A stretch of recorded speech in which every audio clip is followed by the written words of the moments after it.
Il y a quelques heures à peine, le Moyen-Orient a basculé dans une nouvelle phase de tension explosive.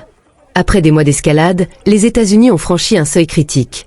3 sites nucléaires iraniens Fordow, Natanz et Ispahan ont été frappés et totalement détruits, selon les déclarations officielles américaines.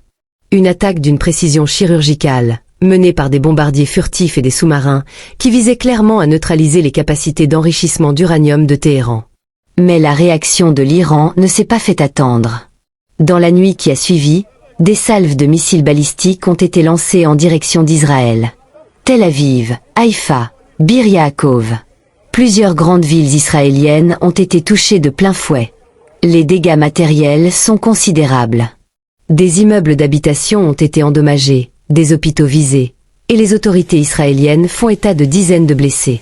Certains rapports parlent de plus de 80 personnes touchées, dont plusieurs dans un état grave. Israël, bien équipé avec son système de défense antimissile, a intercepté une grande partie des projectiles. Mais certains ont franchi les défenses, provoquant la panique dans les rues, l'évacuation d'écoles et la fermeture d'infrastructures stratégiques.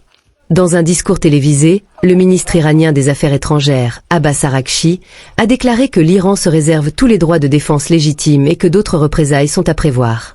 Téhéran affirme également que les routes d'approvisionnement militaire vers Israël, qu'elles soient maritimes, aériennes ou terrestres, deviennent désormais des cibles légitimes. La communauté internationale est en alerte. Le secrétaire général de l'ONU, Antonio Guterres, parle d'une escalade extrêmement dangereuse.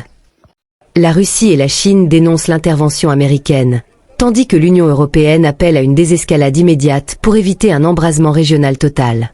Et pendant ce temps, les bases américaines en Irak, en Syrie et dans le Golfe sont placées en état d'alerte maximale, redoutant des attaques de drones ou de missiles.